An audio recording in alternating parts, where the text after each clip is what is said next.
Hello all and welcome to Physical Attraction. In the last episode, we talked about the idea of citizens' assemblies, the idea of allowing decisions to be made by a random group of citizens who are informed and allowed to debate the issue in detail, including some of the pros and cons of various different solutions to the issue in question. In this episode, we'll go into much more depth into the citizens' assembly that the UK has just held on climate change, the Climate Assembly UK, how it was constituted, what they debated, and the conclusions that they came to. You can find its full report with all this information at climateassembly.uk/report. Now, the report is 556 pages long. It goes into much detail about this process, which is of course designed to be open and transparent, as much detail as you could really possibly want to know, and it includes many quotes from the participants, which is also a very fascinating insight. You may want me to summarise it for you a little. There is also an executive summary up there. Obviously, because it's me, and because it's climate change, we're going to go pretty in depth, so strap in for that. First, some background for non-UK listeners. The UK has long had binding targets on CO2 emissions since the Climate Change Act of 2008. That initial goal was to reduce our CO2 emissions to 80% of their 1990 levels. Since June 2019, the UK has now set a target to get our greenhouse gas emissions down to net zero by 2050. So if there are any remaining greenhouse gas emissions in our economy, they will have to be cancelled out by removals from the atmosphere. Credit where it's due to the Conservative government, this was announced by former Prime Minister Theresa May and passed unanimously in Parliament. But of course, simply setting the target is only where the fun really begins, because we have to decide how to actually get to that target. Because let's face it, this is very ambitious. Virtually no industrial economy has ever got its greenhouse gas emissions to net zero. In fact, no industrial economy has ever done it. The world we live in has been powered overwhelmingly by fossil fuels for generations. The UK has cut its emissions substantially since 1990, but we still emit nearly 1 million tonnes of CO2 into the atmosphere every single day. It's a big job. Now, of course, you could try to achieve net zero by simply banning any activity that results in greenhouse gas emissions, but that would probably be a disaster. You could equally try to achieve it by trying to build huge negative emissions facilities that just cancel out all of our greenhouse gas emissions for today, requiring very little change in anyone's behaviour or in any sectors of the economy. But most experts suggest that this would be an extremely expensive way to solve the problem, compared to replacing fossil fuels with cheaper, cleaner, and more efficient alternatives. As we've discussed, reducing emissions and tackling climate change entails decisions and trade-offs in many aspects of our lives, from transport, electricity and energy generation, our buildings, our agriculture, and so on and so on. Inevitably, there are different options for decarbonising each of these sectors, which all have a great many pros and cons to them. Part of what we'll be discussing in our upcoming Climate 201 series, because obviously I have a lot to say about that. But for me, this is absolutely fascinating stuff, getting into the details of how to achieve something complicated but vital. But what do the Climate Assembly think? Let's talk about who these people are first. There are 108 people who had never met before, chosen to be representative of the UK population in a number of different ways, in terms of age, gender, ethnicity, educational level, where in the UK they live, urban or rural, and their level of concern about climate change. Letters were initially sent to random postcodes. The people who responded were filtered down to this final list of 108 to ensure they were representative across these different categories. So, for example, a quarter are between 16 and 29, a quarter are 30 to 44, a quarter 45 to 60, and a quarter 60 plus, in line with the demographics of the UK. People were selected proportionally from all over the country: Wales, Scotland, Northern Ireland, the regions of England, etc. One stratification that is interesting is concern on climate change. In the Ipsos Mori poll in 2019, when this was constituented, the 52% of the UK said that they were very concerned, 33% said fairly concerned, 9% not very concerned, and 5% not at all concerned about climate change. Meanwhile, the Assembly members were 49%, 32%, 15%, and 3%. In other words, there's a slight bias towards less extreme opinions and towards less concern around climate than the general population. So the very concerned is slightly underrepresented and the not very concerned is overrepresented. Pew Research does its own polls around the world, which you can find if you Google how people worldwide view climate change. And for example, it has 59% in the US describing it as a major threat, 23% as a minor concern, and 16% as not a threat. Which is actually not that dissimilar from the UK, despite our quite different levels of climate policy, if you can sort of imagine mapping minor concern onto fairly concerned in the Ipsos Mori poll. you sort of get similar levels of people who have some level of concern, and similar levels of people who are either not very concerned or not at all concerned and don't consider it a threat. In terms of the structure, these meetings took place over 6 weekends. Now, I well remember that the COVID-19 pandemic forced us to lock down right in the middle of this assembly, and it's a testament to some truly heroic organisational forces behind it that they managed to get the second half of the thing done online. So the first weekend was about an introduction to the science of climate change, what the net zero target meant, and big ethical, practical and strategic questions on the road to net zero. The second and third weekends were about transportation, heat and energy use in the home, food, agriculture and what we buy. The assembly was split into 3 groups that handled each of these topics, and then they reviewed each other's work. The fourth weekend was about electricity production, and the fifth was about removing greenhouse gases from the atmosphere. On the 6th weekend, the assembly looked over the draft report and gave their recommendations, alongside talking about the impacts of COVID-19 on net zero. They also wrapped up with any additional recommendations. When it comes to giving opinions, there are a couple of ways that this was done. Sometimes the assembly members drafted their own opinions entirely from the bottom up in a collaborative process. Sometimes they were allowed to vote on predetermined options. Those were the votes that I helped tally. Or, for example, strongly agree, strongly disagree, Likert scale for different statements. They were also allowed to influence which options they were voting on and ask for other options to be considered if they wanted. This was essentially so that the assembly, which is trying to work out how to get to net zero, would vote on a set of different realistic options that had been proposed in terms of policy. Then there were a whole range of different advisors. They had people from academia, as you'd expect, but also from business, from think tanks on the left and right wing. They had the Adam Smith Institute represented there, charities, and even religious organisations and wider civil society. So you can find a full list of everyone involved on pages 48 to 52 of the full report. On page 54 there's another interesting tidbit, which is actually what the assembly members themselves thought of the experience. Overwhelmingly, they enjoyed it, felt they understood the discussion, felt they'd learned a great deal, felt the information was unbiased, and wanted these to be used even more in decision making. There's basically just 3% of the people who went for it who disliked it, which is pretty good polling for anything, really. So we've talked about how getting the UK to net zero is really quite a complex task. The interesting thing that the Climate Assembly did at the start was to vote for a set of principles that would guide the effort towards net zero. Principles to keep in mind when making any decision. They drafted the principles themselves and ranked them in order of priority. Here's what they felt was most important. Number 1, education. Educating and informing everyone about what net zero meant, why we were doing it, and what would be required to achieve it, and they felt that would be key.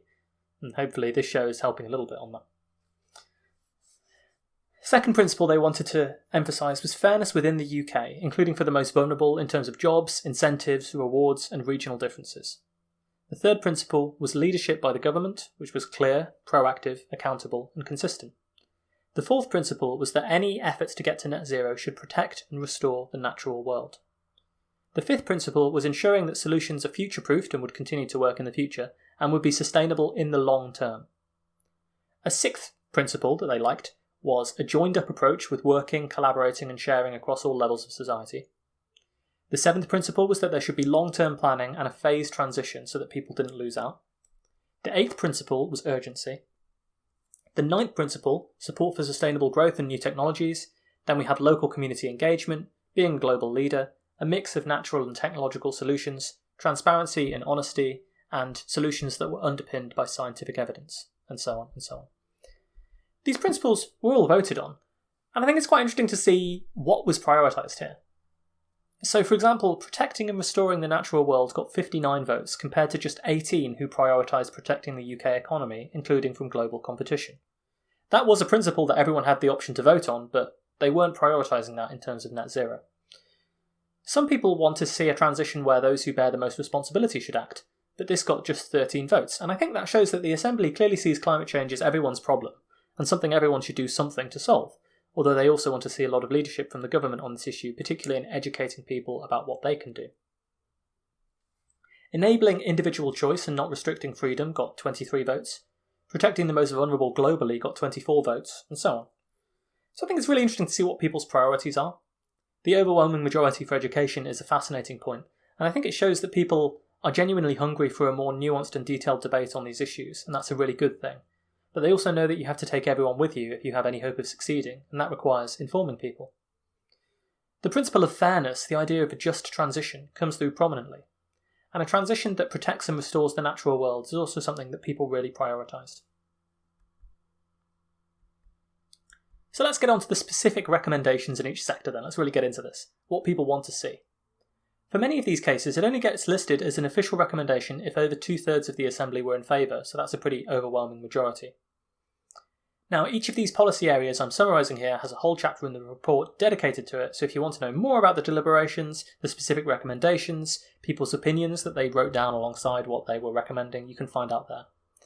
In the report, each recommendation includes its own list of pros and cons that the Assembly members identified, alongside priorities that they had, and lots of quotes from individual members expressing why they backed or disliked a given option.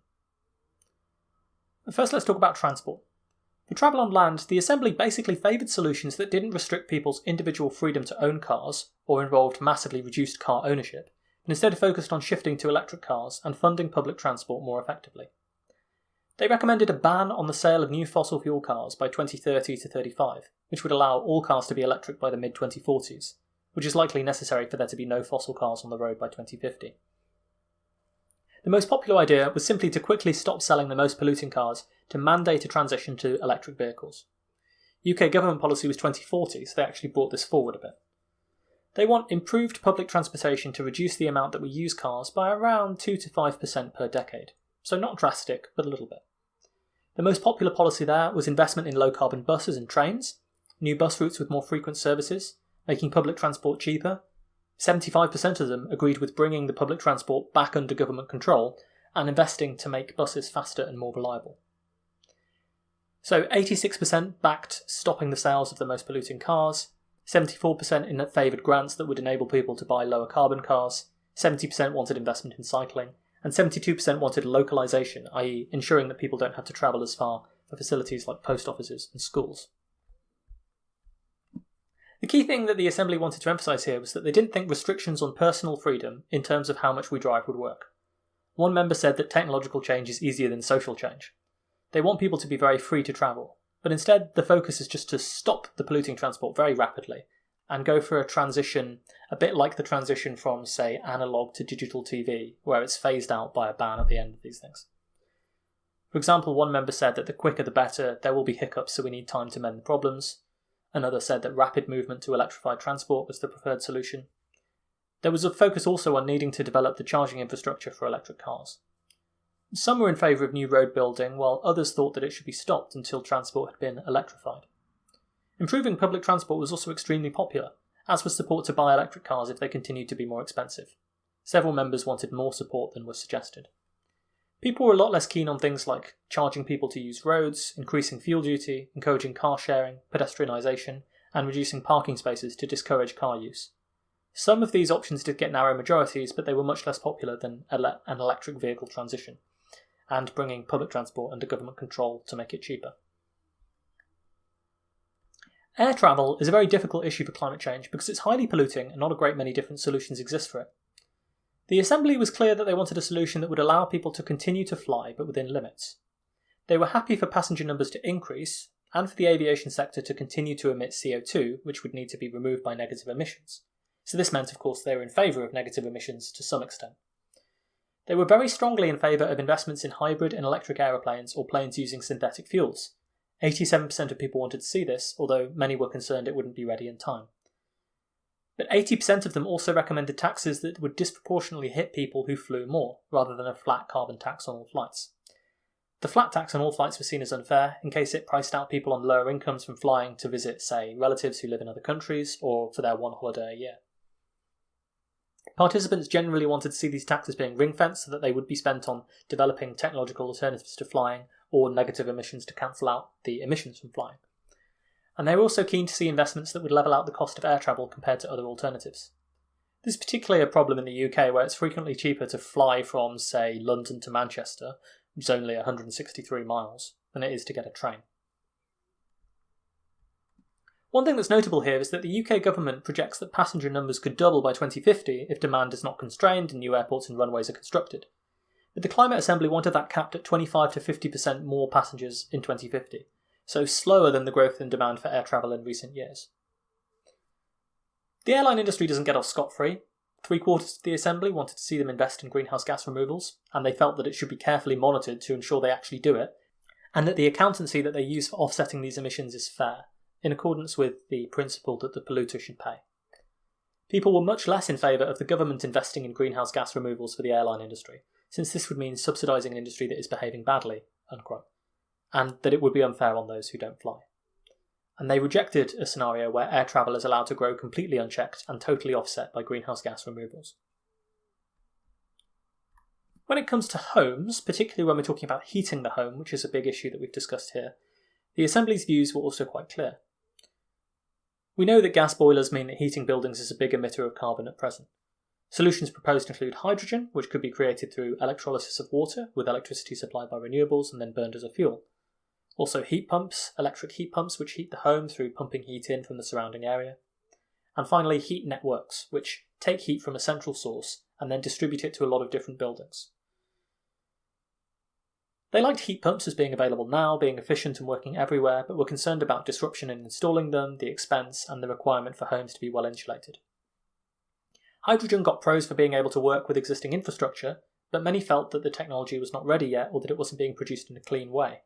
The vast majority of hydrogen in use today is produced from natural gas in a process called methane steam reforming that emits CO2, so it's not really a clean fuel as it's mainly produced today. Others were concerned about safety, while others still were concerned that the process of producing it from renewables was inefficient.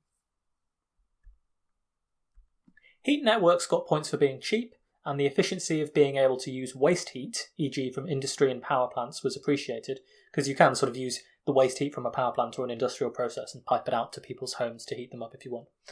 But others did note that it wasn't suitable for use everywhere, and it's predominantly an urban solution, and it would require everyone to buy into joining the network.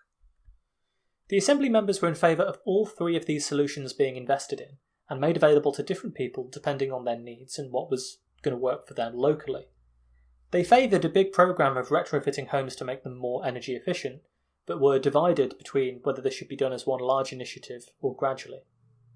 In terms of paying for it, some people suggested that investment in green bonds would be a good idea, that it could be done with a big drive for philanthropy and charity money, or that you could loan the people the money up front to make energy efficiency improvements, which would then be gradually paid off through their bills. 65% favoured higher taxes to achieve this, although many wanted to make sure the money was ring-fenced to be used on this. 54% backed higher energy bills, so that was less popular. 54% backed higher energy bills to achieve this goal, so that was less popular. When it came to heating, some suggested a deadline approach that could be useful, similar to how we switched from analogue to digital TV sets. They also felt that a combination of individual responsibility, market innovation, and competition for supplying low-carbon heat, as well as government investment and locally oriented solutions would be best. So each of those ideas, that is, individual responsibility, market innovation, competition, government investment, and locally oriented solutions, got 80% approval from the Assembly. So in terms of specific recommendations, they wanted to see support for smaller organisations to offer energy services, giving more consumer choice and competition, simpler consumer protection measures, changes to product standards that would make them more energy efficient and longer lasting, local plans that would be drawn up for producing zero carbon homes, a ban on the sale of new gas boilers by 2030 to 35, changes to energy market rules that would allow smaller companies to compete, tax cuts on energy efficiency and zero carbon heating products, and information and support funded by the government which would help this transition take place. Let's get on to another thorny topic: agriculture and what we eat. Naturally, the debate about whether people should go vegan or reduce their consumption of meat and dairy to address the climate has been raging for a long time now. The point being obviously that cows emit methane and farming them often contributes to the destruction of tropical forests. Much like in the case of air travel, the Assembly settled on a moderate approach. They wanted to see meat and dairy consumption reduced by between 20 and 40%, but for this to only happen on a voluntary basis, helped along by education, information, and making lower carbon alternatives more affordable. Major focuses were around emphasising local food production, local produce, as well as managed diversity of the land in the UK, including restoring woodlands, peatlands and gorselands across the country. They also felt that if this was to happen, support should be given for farmers towards this transition, and that policymakers should ensure that changes didn't disproportionately fall on the poorest in society. So some specific policy recommendations here that they wanted to see. They wanted to see labelling of food and drink to see how much emissions come from different foods, kind of like calorie and nutritional information that we have at the moment as well. They wanted to see information and skills training for people who manage the land on how to encourage low-carbon farming practices. They wanted to see low-carbon farming regulations so that subsidies for agriculture would depend on low-carbon farming practices, as well as taking other actions that help to preserve biodiversity and wildlife. They were happy to see payments for farmers and other landowners to use their land to absorb and store carbon by planting trees or restoring peatland, for example. They were also happy to award government contracts that gave preference to low-carbon growers and forestry. They wanted to see planning rules changed so that food could be produced in a wider range of areas. And they wanted to see taxes and incentives that would reduce food waste, for example, penalising food waste by businesses and individuals, and encouraging smaller portion sizes when food is routinely wasted, and so on and so forth. The next area we'll talk about is things that we buy. Naturally, stuff that we buy is linked to climate change because much of it requires energy to produce and transport, and some of that comes from fossil fuels. They identified 5 key areas to reduce carbon emissions from this area. First, businesses should make products using less energy-intensive materials and with a lower carbon footprint. They wanted to see targets and standards for resource efficiency, i.e. making sure things are manufactured in a way that uses as little fossil fuel and material resources as possible. Taxes on producers, products and services who make things with a high carbon footprint were popular, as was enhanced consumer responsibility through education and information. They strongly felt that products should be labelled with information about the carbon emissions that went into producing them to allow consumers to compare and make a greener choice. And I think it's hard to dispute that it's very difficult to find out the embodied emissions of the stuff that you're buying, which makes the idea that consumers can choose to reward greener businesses or lower the carbon footprint of the stuff they buy quite difficult. 74% felt that high carbon products should have advertising restrictions that include mentioning their impact on the environment, like we have for smoking and gambling and impacts on health. The government was also encouraged to prioritise low carbon producers of goods when awarding its contracts. They liked the idea of repairing and sharing of products between individuals and less purchasing of new products, and wanted to see policies that would support that happening. And a much bigger emphasis on recycling, including schemes where you can get a deposit returned by recycling something like waste electronics, recycling on the doorstep, and grants for businesses that developed new methods for recycling and made goods from recycled materials. However, they were strongly against ideas like changing the working hours of a week or income tax to change how people consume, implementing personal CO2 allowances that would limit everyone's carbon footprint to a certain amount, that was seen as draconian as well as hard to enforce, and as well as things that would require people to recycle certain amounts. They felt that the behaviour changes involved would be too difficult and disliked reducing the incentives for people to work with a carbon allowance, reduced hours, or taxes on the rich designed to limit their consumption. Interestingly, they were also against any schemes that producers were involved in being voluntary. They wanted to see regulations and standards set that would ensure efficient use of resources. So you can see that in this particularly, there's not exactly a wholesale rejection of consumerism. They want people to have much more freedom and information about how to choose the products they buy in a way that's good for the climate, as well as a wider range of options. Restrictions on individual liberty to consume were unpopular, but instead the hope is that by making recycling and efficient options like sharing or renting possessions easier, it will help reduce the environmental footprint of the goods we all consume. And people were broadly in favour of standards being set to make more efficient goods and more recycling, rather than scenarios with less stuff and more equality, which got just 15% of the first choice vote. However, several participants flagged their concerns that this strategy focused too much on businesses and not enough on individual responsibility to fix the problem. Others noted that while efficiency had improved in the past, consumption had increased even more, so it hadn't really solved the problem by itself, which is a very valid objection. But there was a lot of emphasis put on pushing things onto people who produce the goods. The Assembly wanted way more transparency and regulations to be put in place that would reduce the CO2 footprint of making those goods in the first place. They didn't feel like voluntary schemes would work. Many were also concerned that without regulation, a lot of industries would not be keen to make products that last longer and are therefore more efficient in terms of energy and resource use, because they recognised that industries would lose money from not being able to sell a new phone or TV or washing machine every few years when the old one broke. On to electricity. The runaway winner in the UK is wind power, which is a good job since it is the cheapest and fastest growing sector of our electricity. 95% of them liked offshore wind, 78% liked onshore wind, along with 81% being in favour of solar power. They were keen to take care, though, that the location of these renewables was carefully chosen, Where they were manufactured was important. Lots of people wanted to see more renewables made within the UK to benefit our economy, and they wanted to see progress on energy storage to provide a stable baseload for the electricity grid. They also wanted to see more incentives for these types of power to be used. Much less popular, though, were bioenergy, burning biofuels, nuclear, and fossil fuels with carbon capture and storage, this latter one being the idea that you still burn fossil fuels, but you capture the CO2 from burning them and bury it underground. They felt that CCS had issues surrounding safety if the CO2 leaked, and that it allowed for fossil fuels to continue to be used, which they didn't like. They also felt that it was an expensive stopgap solution that was only short-term when better incentives and alternatives were available. One said that this reeked of short-termism and that it wouldn't solve problems in the long term.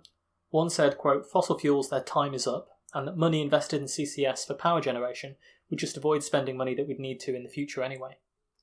Several felt that this was too much like business as usual and that the fossil fuel lobby was pushing for it.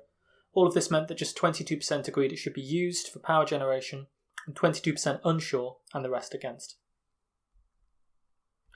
When it comes to nuclear, the main concerns were cost, safety, and issues with decommissioning the plants and storing the waste. Many did like the fact that it was a stable and scalable source of energy, but others felt that it took too long to build new plants and was too expensive. This meant that only 34% were in favour, 16% unsure, and 46% opposed. However, there was a little tidbit from this part of the report that I liked, which I'll read out. This was a quote from someone. They said, quote, "How much of a consideration really is the cost? We are told that we can't afford things as a country, but coronavirus has shown that we can spend money when we feel we need to. The point is that the politics of these decisions is important and relevant beyond just the cost."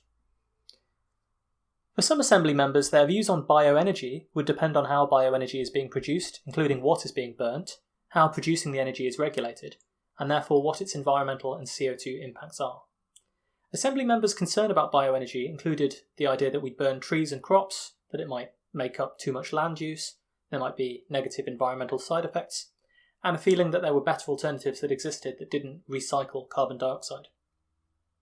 They were concerned about implications for land use, and also whether biofuels are really carbon neutral given the cost of transporting them and depending on the whole life cycle of their emissions.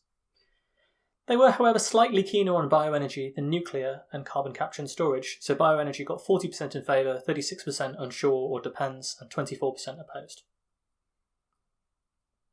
Even though they weren't asked specifically to vote on this, there were quite a few members who suggested that tidal and wave power would be a good solution for the UK, given its coastline. I was actually writing about marine renewables at the time this assembly was going on, so it's heartening to see that they haven't been entirely forgotten.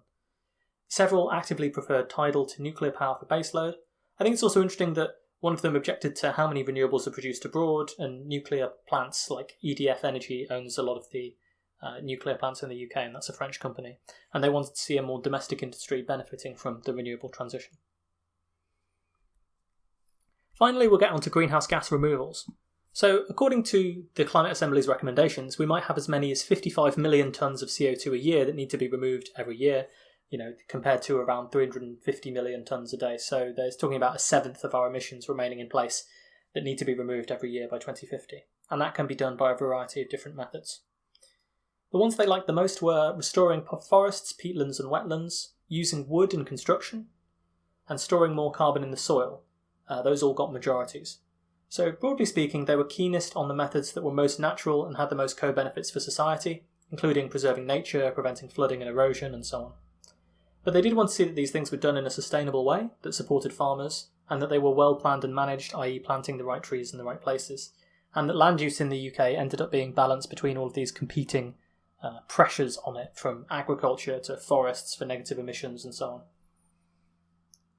Less popular and more controversial were bioenergy with CCS and direct air capture, sucking CO2 out of the atmosphere with machines, basically. Only 42% backed these methods being used, while 38% disagreed, so a narrow minority with a lot of unsure people, although there was a bigger majority that were in favour of research and development for these technologies in case they needed to be used as a last resort in the future to, quote, mop up any remaining CO2. Their main concerns with these methods were leaks from carbon storage sites, and also a feeling that they fail to address the problem, including the risk that they're treated as a magic solution or take the focus off the amount that we're emitting in the first place.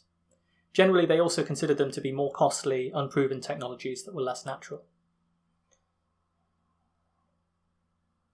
So when it comes to energy and greenhouse gas removal sections of recommendations, I'm really not surprised that renewables are more popular than nuclear, and that natural solutions to removing greenhouse gases are more popular than technological ones. This isn't a surprise, I think it's been true for a long time in opinion polling. What I would say though is that it seems unlikely that the cheapest path to net zero will just involve these. I think we're going to need some nuclear, I think we're going to need some bioenergy with CCS, I think we might need some direct air capture as well. I think it would be very difficult to cancel out 55 million tonnes of CO2 a year using just natural solutions in the UK, particularly due to our small landmass. For example, the Committee on Climate Change found that if we planted trees over 20% of the UK's land area, it only sequesters 22 million tonnes of CO2 a year, so you can't do it with reforestation alone. That will clearly leave us with quite a bit to do. Similarly, while renewables and batteries can provide an awful lot of our energy needs, despite the high cost of nuclear, I think a grid with some nuclear in is still likely to be cheaper and easier to construct than a grid with none at all. That's the kind of additional factor policymakers need to consider. But what I do think the recommendations do show is preferences and priorities. I have no doubt that they would argue that we should get as much of our greenhouse gas removals as we can from afforestation and other natural solutions before resorting to the solutions that they thought were more technological for the rest. Now, as I mentioned, halfway through the Citizens' Assembly there was the COVID-19 pandemic, which required them to hold the rest of it online. Parliament and the Assembly members decided to also add a session on how the COVID-19 recovery should take place. This resulted in 2 votes. Nearly 80% agreed that the economic recovery should be a green one designed to help the country reach net zero. And an overwhelming 93% agreed that, quote, as lockdown eases, government, employees and others should take steps to encourage lifestyles to change to be more compatible with reaching net zero. Now, I've obviously been banging on about the green recovery for a few episodes now. This really does demonstrate how people feel on the issue. We know that vast majorities of the country don't just want to go back to business as usual, but want this disruption, if it can, to help cause positive change, for things to be built back in a better and more sustainable way. For example, there are a lot of specific quotes, and I think I'll just read these out here to give you an idea of the sentiment. In discussions prior to the vote, one member said, any money spent bailing out dying fossil fuel industries like the North Sea oil is money wasted on industries that won't survive anyway. Another said that it feels like government should bail out companies with green plans and in turn their taxes will fund the government. Many others felt that bailouts of high carbon industry should come with strings attached, like establishing a plan to get to net zero. I think that shows you maybe people remember and dislike the fact that banks were bailed out in the 2008 financial crisis, and they've essentially been able to continue doing a lot of the same speculation as they did before. Here are some more quotes from people. Yes, it's an opportunity to apply some pressure to industry and incentives must not prop up old systems. They said provide an incentive to manufacturers to go into green products but minimal support if not green. They said that they should ask for companies' carbon footprints or put in place net zero requirements when negotiating a bailout. And it said, depends on what big industries survive this. They're going to ask for a lot of money. Government shouldn't give it too easily. Should have conditions which are green related along with any bailout. Air France agreed to climate change regulation. That's a good way to do it. One condition would be to get industry to invest in particular technologies. One person said, it would be too easy just to carry on as before and to take advantage of cheap oil and other special offers, e.g. cheap travel, cheap clothes, factories churning out cheap goods to get the economy going. We need incentives to reduce emissions, to improve the quality and longevity of products. And we need penalties of people who do not consider the environment when building or rebuilding businesses. I think it's interesting to see how many people saw the pandemic as an opportunity for change, given the massive changes that were already taking place. For example, several people said that the ideal way to stimulate the economy after COVID-19 would be to kickstart the transition to net zero and to create new jobs in that would replace the ones that were lost. It's a win-win situation, was one comment. So here are some of the comments that I would talk about here. Someone said, a huge mindset change has occurred. This is an ideal opportunity to incorporate the assumption that any changes implemented should be compatible with net zero. Change has already begun, which is a first step and can be built on. Now is the time when people are ready to adapt. It's harder to get people to adapt when they're stuck in their ways. We have momentum. There's an opportunity to change things for the better during this time of adjustment and flux. There's a window that we must use before people become weary of more change and exhausted by further upheaval. One person said, it's important that we utilise this period of transition and inactivity in certain sectors to reinvent the way our country functions in order to make it more environmentally friendly. One person said, COVID-19 has been a salutary warning that Homo sapiens are not in total control of the environment and are not omniscient. One person said that net zero should be at the centre of government policy. It's about flexibility to be prepared for things that are looming. Other people said it's better for everyone if we embrace it, or asked why on earth wouldn't they go for a green recovery. there were far more comments about how important it was than the 3 or 4 people who suggested it would be the wrong time to focus on climate change that might distract from the economic recovery. And some felt that they viewed getting to net zero as even more important now, perhaps in light of the fact we've seen how much events beyond our control can genuinely upset the apple cart, with one member saying it's much more important to deal with this now, with the pandemic being easier to solve than climate change. They said the pandemic was the greatest short-term problem we faced, but climate change was the greatest long-term problem we faced. Several pointed out COVID-19 had demonstrated we can afford to spend money on things if it's a real priority, while others suggested that it shows we can also adapt to lifestyle changes and that more widespread working from home would be a good way to reduce emissions in transport. So it's very clear that even in light of changing circumstances, the Assembly, if anything, thinks it's more crucial and important to address climate change, and that COVID-19 emphasises our responsibility to avert future disasters. 80% of people thought it was important to ensure that there was a green recovery from this crisis. I think that's pretty impressive. Finally, there is a last set of recommendations that were made in the report. These ones were drafted by the Assembly members themselves on the last weekend and then voted on by the whole Assembly. They voted in favour of 39 in total. Here are the top 10. First one, transition to net zero should be cross-political party issues and not a partisan one, so that it wouldn't change with new governments. 96% supported that. More transparency in the relationship between big energy companies and government, people wanted to see. They wanted to see us get to net zero without pushing our emissions to elsewhere in the world.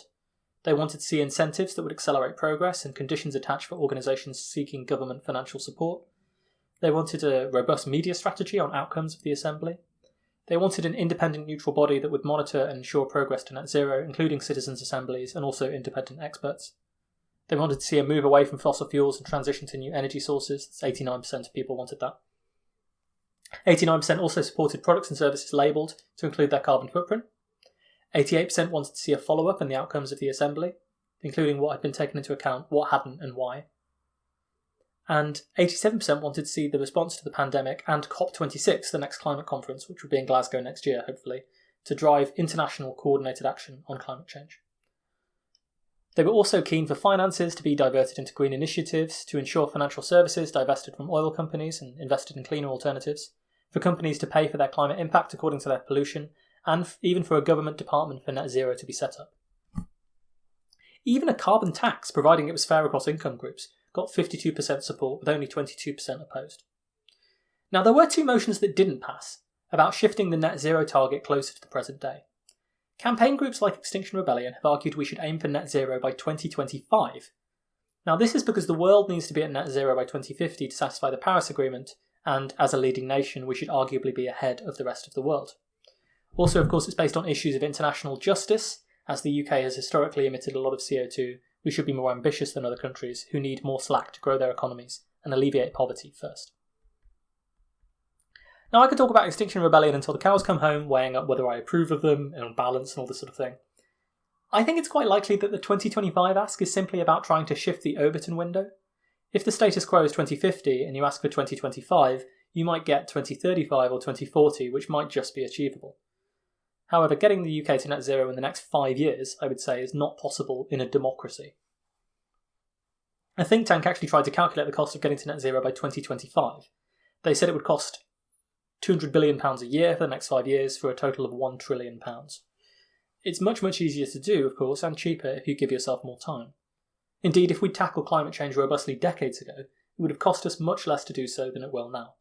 A bit like early lockdowns and COVID. If you lock down your country early on, as New Zealand did when you don't have many cases, then it's a much less damaging situation than trying to shut the stable door after the horse has bolted. Almost as if listening to the warnings of scientists engaging in long-term prevention of problems is a good idea. Quelle surprise.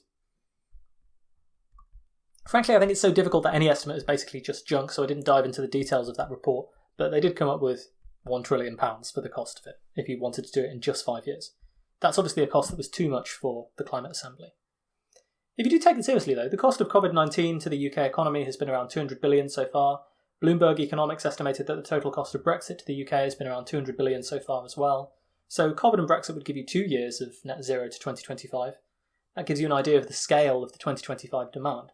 But it also sort of shows you that there are things that the government has been willing to do that are on a similar order of cost. Indeed, there was talk of a moonshot project where everyone would be tested for COVID every day, and someone did a back-of-the-envelope estimate that would cost £100 billion just for COVID testing.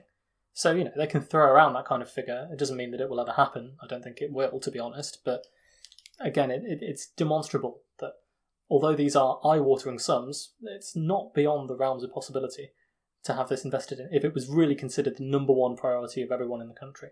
But the Citizens' Assembly obviously felt that this date would have been too ambitious. 40% opposed a more ambitious date compared to 35% in favour, with the balance held by don't knows. One thing that's quite interesting to note is that the Citizens' Assembly on climate change was one of the three main demands that Extinction Rebellion initially made, and they have actually come out narrowly in favour of sticking with the 2050 deadline. And Extinction Rebellion have said that they think that the recommendations of the Assembly don't go far enough, although of course, as I say, they're around to shift the Overton window, so they're never going to be satisfied with whatever the policy is. But I think it's quite interesting that they ask for a Citizens' Assembly and then they aren't happy with the results.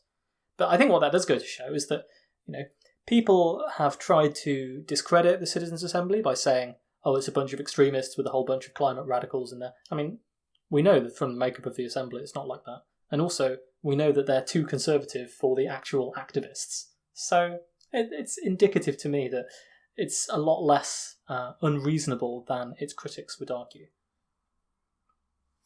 So all in all, how can we summarise this exercise? I think it's a really fascinating one, and I'm glad it's been held. I wouldn't say the results are particularly surprising either, as someone who's been in this space for a while and thought a lot about these issues. But when people get informed about climate change, they're keen for ambitious actions that will help solve the problem, which stops slightly short of being radical. Although you might say that aiming for every new car to be electric by 2035 and failing out gas boilers by the same time is pretty ambitious. These are, however, what they voted for. There's not a great deal of support in the country for the fossil fuel industry or for deregulation. Preserving a competitive economy is not particularly high on the list. People love renewables and efficiency. They're not particularly keen to abandon their freedoms like flying, eating meat and consuming stuff to solve the problem. Instead, on balance, they want those issues to be determined by regulations, for example, ensuring that businesses have to make products that are more energy efficient and use less resources. They want to nudge people towards better behaviours through education and information available, and they like investment in research and development to make less polluting technologies and so on. I think there are some environmentalists, particularly those who are much keener on degrowth and shrinking the economy and changing our lifestyle substantially, who might view this approach as a sort of have your cake and eat it attitude. That may be a fair criticism, but it's also where the public is at, and they're still supporting pretty rapid decarbonisation and a lot more government leadership to achieve it in the next few decades. People like things that protect the environment, restore nature, and solutions that are seen as more natural and based more locally are much more popular than top-down impositions and technological solutions. And the key value of educating people about the problem and its solutions in detail, I think it's gratifying to see that people view that as so important. There's overwhelming support for a green recovery from COVID-19, for the goal of net zero, and for a lot of specific policy measures and changes that we detailed, including expenditures, taxes, and support for new initiatives to take place to get there. So any policymaker who argues this isn't a priority for people has to reckon with what happens when people get to spend some time seriously thinking about what we should do and how we should do it.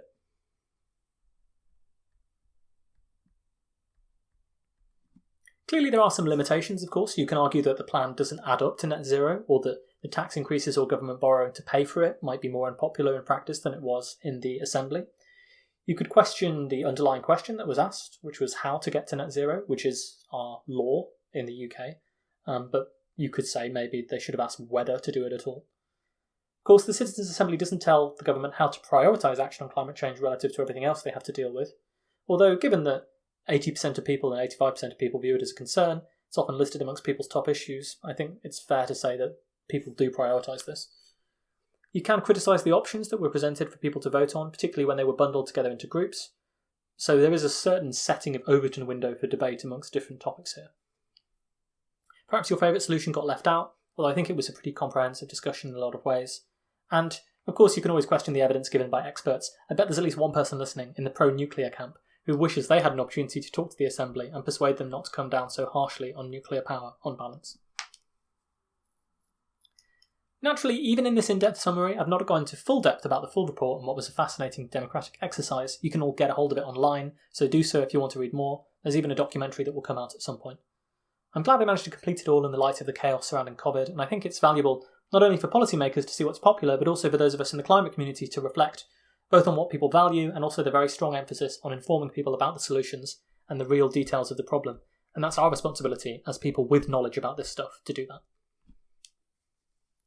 Another thing that's inspiring here is that everyone felt like they could take an active part in the debate and that they wanted to do so. These are random people. These aren't academics. They aren't highly educated people necessarily who know a lot about climate change. I saw an interview with one lady on Assembly who's worked as a fishmonger for most of her life. And the stuff they came up with was usually really on point, valid, nuanced, well argued. They totally got this complicated debate.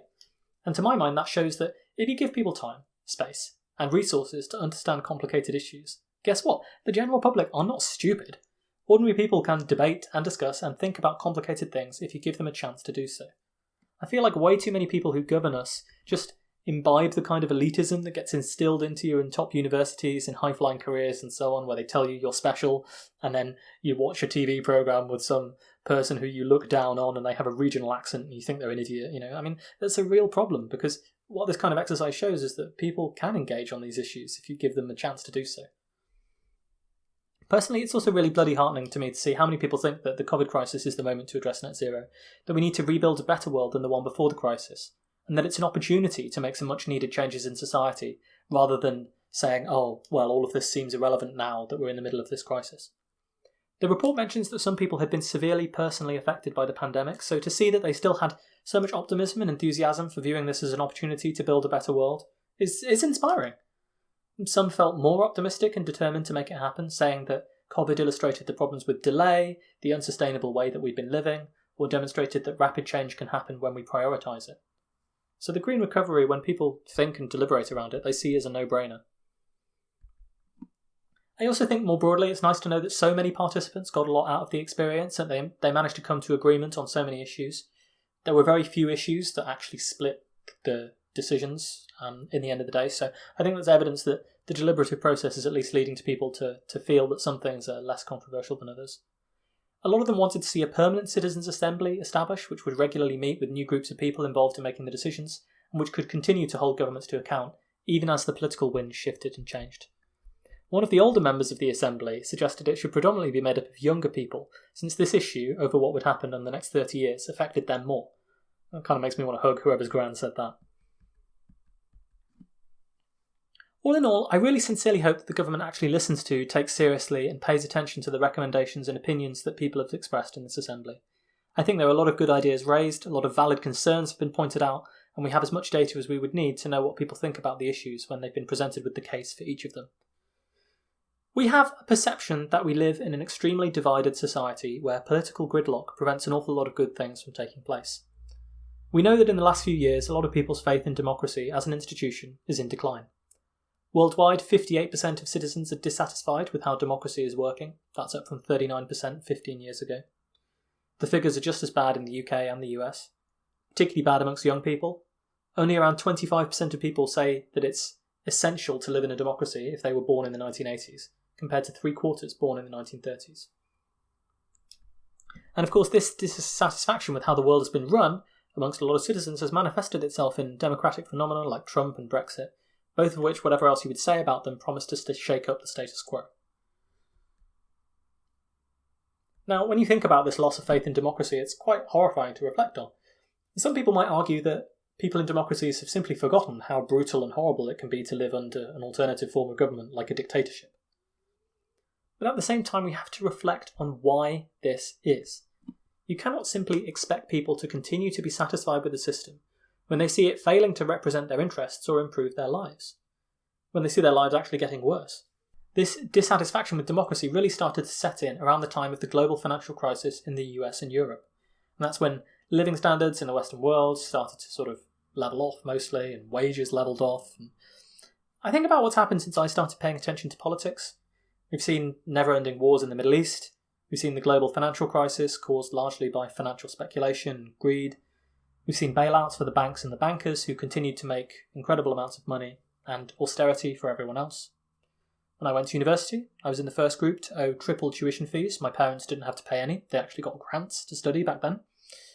In 1985, houses cost twice the average wage. Now they cost 8 times the average wage. Every election or referendum I voted in has gone against the vast majority of people in my generation's wishes, and the result has generally been policy changes that will either harm us or help others more, as politics become increasingly polarised by age across the world, and that's a dangerous demographic transition to happen.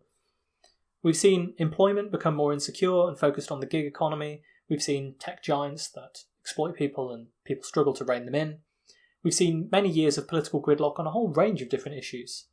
We've seen narratives about how democracy is being undermined by special interest groups, corruption, money in politics, election rigging, media manipulation, whatever it may be. These narratives have been proposed by all sides of the political divide. All of this, of course, is feeding into and being fueled by a rise in conspiracy theories and the divisiveness of social media and algorithms, and heightening political polarisation. I mean, this obviously happens when times are bad, that politics tends to become polarised, but of course, in a democracy, this means that a victory by the hated other side becomes an intolerable risk. And so people have less faith in democracy because they view the negative outcomes of democracy as much worse. At the same time, we've seen governments apparently powerless to deal with growing inequality, stagnant wages, social problems, and of course the growing menace that is climate change that this is trying to help with. And now, of course, you're likely to have very strong opinions about how your own democratically elected government is dealing with COVID-19. I mean, add your own grievances here, people. This loss of faith in democracy, whether you think it's fair or unfair, sane or insane, it's not coming out of a vacuum. Just as the loss of faith in democracy in Weimar Germany in the 1930s did not come out of a vacuum either. Addressing the problem won't be easy either, if you agree with me that democracy is still the best system of government out there. It's going to require democracy to demonstrate that it can get serious, that it can function, that it can address people's real concerns, that it can solve the major issues of our time. Every political and economic system in history has discovered eventually that, if you cannot address people's problems, they are not going to be in favour of you forever. Citizens' assemblies are not a silver bullet for the problems facing democracy, just as this list of recommendations is far from a silver bullet or even a comprehensive plan for dealing with climate change. But with the focus on nuanced, informed, calm, non-partisan, fact-based, solution-focused and deliberative discussion, rather than what all too often passes for debate these days, it could well be a step in the right direction. A government that listens to its citizens, that trusts what they have to say, that takes their opinions into account. Imagine that. As ever, although the content of this show is not democratically decided that often, I would love to hear what you all think. Maybe you disagree with the uncharacteristic enthusiasm on display in this episode, or the idea of citizens' assemblies, or whatever it may be. Please get in touch via the contact form of our website on physicspodcast.com, where you can come in with any questions, comments, or concerns that you may have. Of course, many other things you can do. Twitter @PhysicsPod, Facebook Physical Attraction, all of these places you can follow us and keep up with what's going on. On the Physics Podcast website, you'll find ability to subscribe to the Patreon, where you can get all of the episodes of our SoftBank series and some more ones that are coming up in the future. If you subscribe there, that will help us out a lot. You can donate to the show via PayPal, and of course you can tell as many other people who might want to listen to give it a listen, particularly if people are interested in the Climate Assembly. I hope that this episode forms a good summary of the recommendations that they came up with and has been interesting for people to listen to. But of course, you can let me know either way on the website. Until next time then, please take care.